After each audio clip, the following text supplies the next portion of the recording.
Naima says, somebody who created that has a real sick sense of humor. Everybody remembers that at the end of the movie Soylent Green, it was discovered that it was ground up human meat.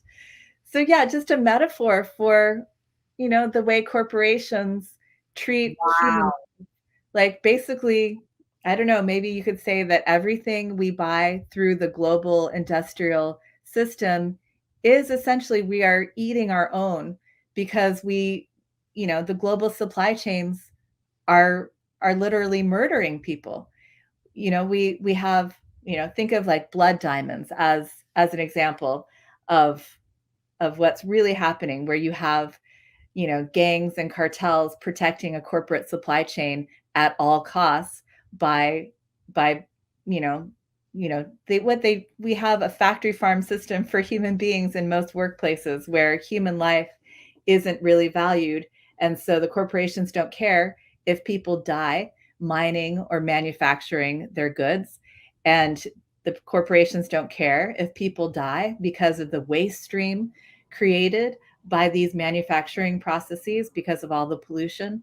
So I think Soylent Green, in its time, I guess I believe that movie came out in the 1970s, but I think it was a metaphor for our industrial corporate global supply chain that just doesn't care at all about human life, and is basically like, you're basically consuming the deaths of other humans every time you consume something from the global supply chain.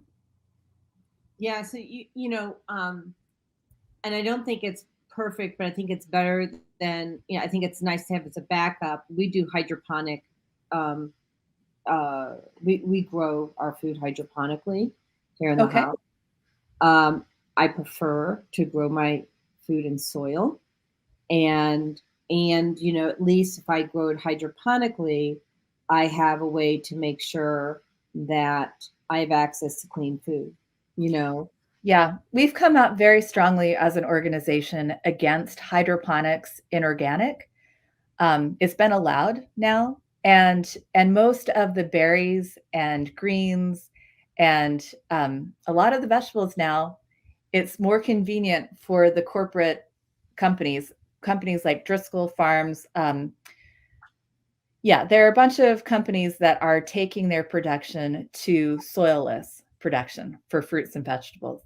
so I don't And think it's a good idea. I think it's a good, like, for me to grow it as my in my tower garden. It's a great backup. So I have lettuce if there's nothing at the store, and we have a. But talk to me, and you're not going to offend me.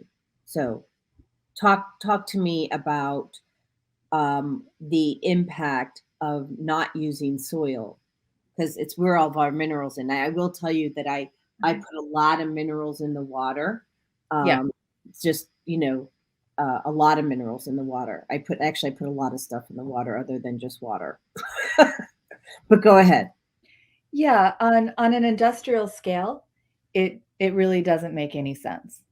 I, But a lot of our manufacturing systems don't make much sense. I mean, imagine like if you have soil but decide to grow something indoors, you have to use all of those inputs.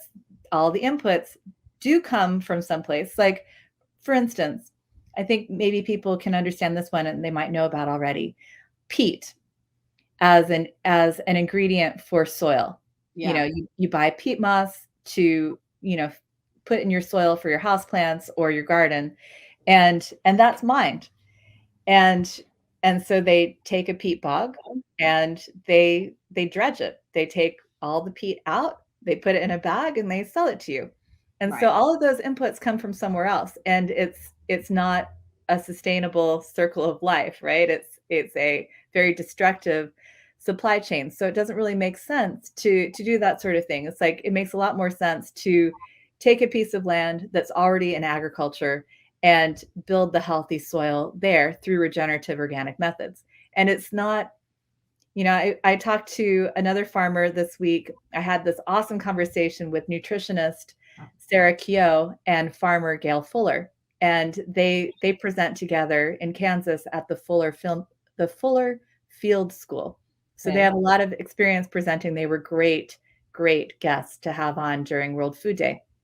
But one of the things that Gail is famous for saying is that organic is not a soil building system on its own. You know, USDA certified organic is not necessarily a healthy soil building program. Because if an organic farmer just uses input substitution, so instead of chemical fertilizers, I'll use natural fertilizers. Instead of you know, bad pesticides, I'll use good pesticides. So a lot of farmers just use input substitution and tillage, plowing up the soil as their farming method, but it's called USDA organic because it doesn't have any of the bad chemicals, but it doesn't mean you're building soil health. So a lot of these things, you know, they're if you're really building soil health and building soil that can provide all of the nutrition that you need in a plant without relying on input substitution, without relying on mining it somewhere else and importing it into your system. It's a very complex system that requires, you know, many different regenerative organic management techniques. And what I've learned recently, having been a recovering vegetarian, someone who was a vegetarian for 30 years, Wow. through age 16 to age 46,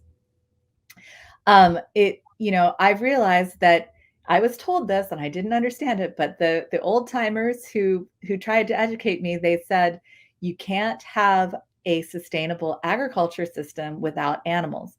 And my vegetarian mind said, pshaw, I don't believe that. But it's true, because if unless you're going to mine nutrients from all over the world and bring it to your organic farm, you need to have a system of building nutrients in the soil. And the fastest way to do that is with ruminant animals. And most farmers who do the deep regenerative organic farming, where they don't rely on input substitution, they're not buying their fertility off of the farm. They are using animals to build that fertility because it is essential to building healthy soil, because it does it rapidly. It's so amazing what you hear from farmers like Ridge Shin and Lynn Pledger, the ones who wrote the recent grass-fed book that I was just talking about.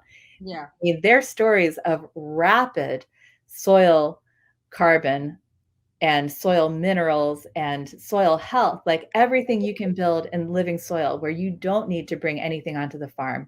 You can do it fast and well. And it, you know, because you all of a sudden you're imitating the prairie, you're imitating the buffalo, you're imitating these natural systems. We don't want to imitate the floodplain or the, Right. you know, the way that a forest will restore itself after a fire. That's what our agriculture system imitates. We imitate the destruction of an ecosystem and the rebuilding of it through things coming from outside. That's not what we want to imitate. We want to imitate a perpetual system that is constantly increasing life within the system.